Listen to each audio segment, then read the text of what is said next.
Hello and welcome to our modern money journey. Just a brief reminder that I am not a licensed professional. This is not investment advice. This is for entertainment purposes only. Hey everyone, and welcome back to our modern money journey. Today I'd like to talk to you about the 3 biggest investing mistakes that I've ever made and the lessons that I learned from them. I've already sort of told you about the first one and the educational adventure, episode number 1, but I'm going to elaborate a little bit more on it here and tell you about the other 2. So the first one has to do with lack of research. So when I first got involved in the markets, like I told you in the first adventure, I put like $100 into a company after researching it for like an hour or 2, and over the next couple of days it started to do pretty well, and so I thought that I had the research process figured out, even though I'd only been successful one time. So I started looking for my second investment. I found a telecommunications company based out of China, which was only trading at $5 a share at the time. And when I did my research, I found that it was paying like almost a 6% dividend, which was great. So I thought that I had found like this pretty great stock that was affordable, which will come into some of our next stories, and it was paying a really good dividend. So I didn't research it at all. I literally, just brought up the Yahoo Finance page, looked at it for like 2 minutes. I didn't even get into the fundamentals or the charts or anything like that. I think I looked at the chart for like maybe 2 or 3 minutes and was just like, oh yeah, it's $5. I'm gonna buy it. It's been higher than that before. It might go back there. So then I bought this company, and I only put like $100 in because I was still getting my feet wet into the market, and my expectation was that I was going to start getting a pretty decent dividend income from this 6% yielding stock. And I waited like 4 or 5 months and didn't get any dividend, and I was just really confused about what was going on. So then 5 or 6 months after I make the purchase, I decided, maybe I should research this company a little bit more. And through digging, I found out that the last time they paid dividend, it would have been equivalent to 6% yield, but they hadn't paid out dividend in almost 10 years. I would have been able to find this if I would have done any amount of research, before buying the company, other than just bringing up one page, looking at it for like 5 minutes and going, oh yep, this is $5, it's affordable. I didn't know anything about market capitalization then, or market cap then. So I just, looked at it, thought it was $5, and put my $100 in. I had to sit in that stock for 1.5 years before I could sell out with zero, dividend income that entire time, before I could sell out and make up my commission fees on my brokerage account. I could have put that money to work somewhere else and made so much more money over that time. But it was a good lesson learned. The lesson learned was always do your research. Do a due diligent amount of research. You need to really dive into these companies. You need to really understand what you are buying and why you are paying the price that you are paying for this company. If you've watched the Build a Portfolio episode 1, the research that I did on the computer for those 15 minutes was not all that I did for that purchase of Intel. I spent almost 2 weeks, several hours every day, reading articles, looking into their fundamentals, talking to other investors that I'm friends with, and just get a feel for what other people thought, and also like I said, I went around and looked at my computers, found out, what chips are in them. So I looked at the market, I talked to other investors, I looked at their fundamentals, and I just read a bunch of articles on them. I did weeks worth of research, and even that might not have been enough, just to let you know. But always do research. Always do your research. Let's move on to number 2. So mistake number 2 that I made was trying to time the market. It's never wise to try and time the market. No matter how intelligent you are, how much research you've done, how brilliant you think you are, it is unbelievably difficult to time the market. Some people can do it. Some people, will hit the lottery and get it correct every once in a while, but not often. It's very, very difficult to do. So after I had been in the markets for about 3 years, so this was only about a year and a half ago, I thought that I had learned a decent amount about how the markets worked. I thought I learned a lot about how companies worked, how business cycles went, how, short-term debt cycles and long-term debt cycles played out.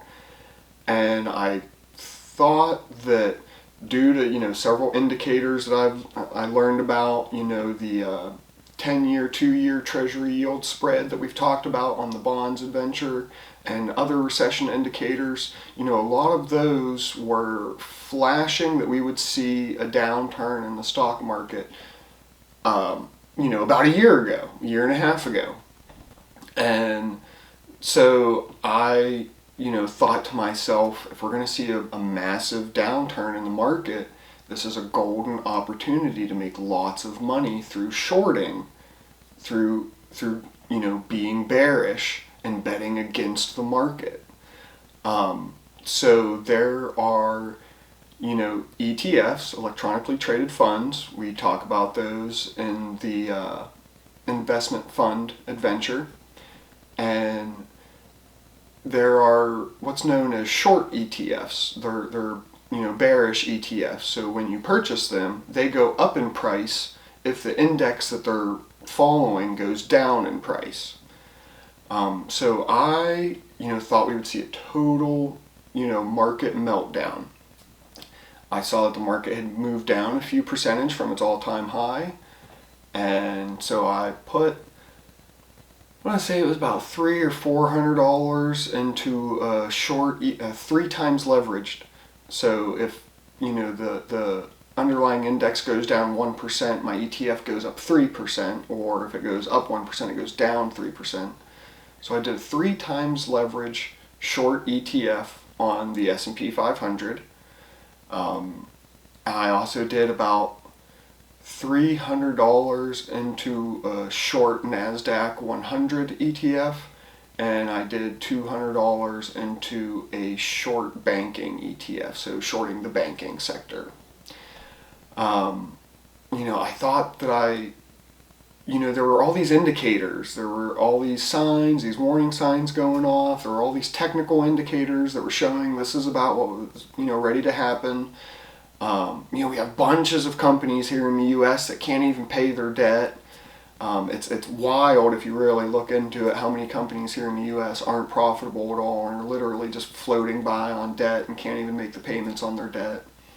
So I thought for sure we would, come to a realization that things aren't good and that the market would downturn and I'd be able to make some money off from it.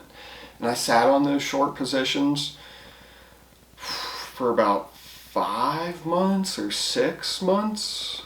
And at one point I was up a good 15 or 20%, and I should have sold out then. That's almost another lesson in and of itself.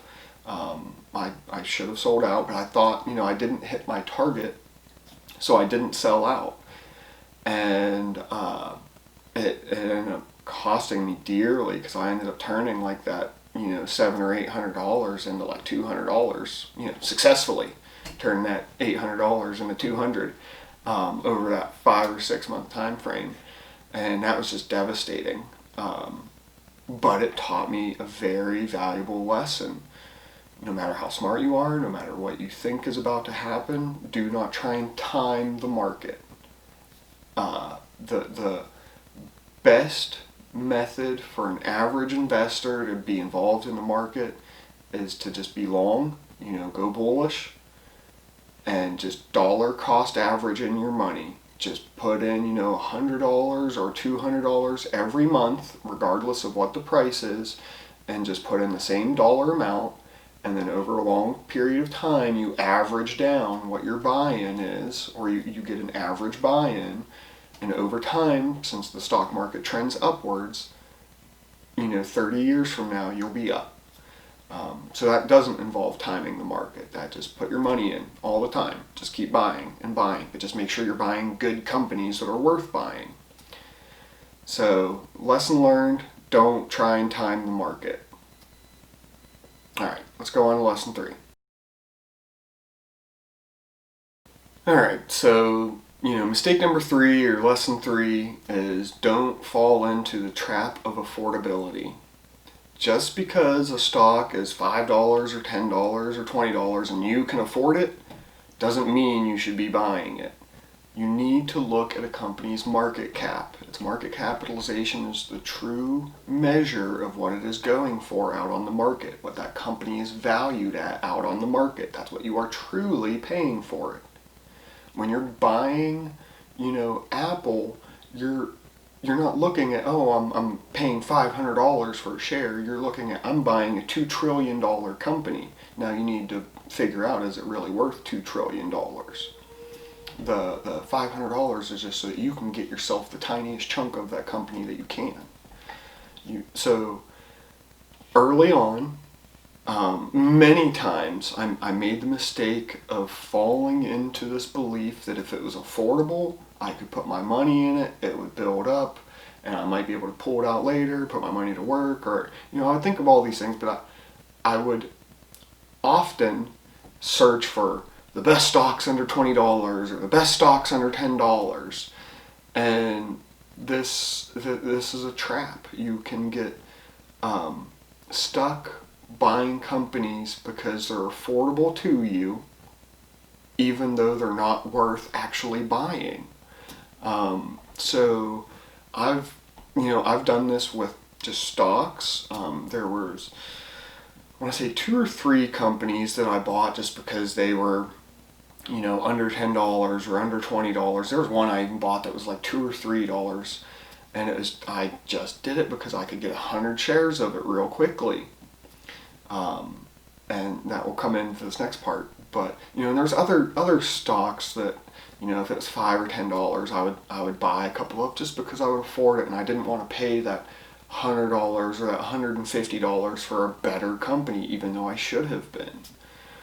So the company that I rushed to buy 100 shares of, what I was trying to do was get 100 shares so that I could sell options contracts on it, so that I could collect premium on those options contracts and generate income, because you can actually generate more income selling premium or collecting premium from selling contracts than you can from dividends.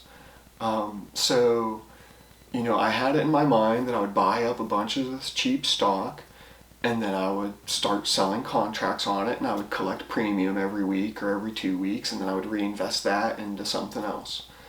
I thought I had this great plan figured out until, that company just kept moving down in price, just kept coming down,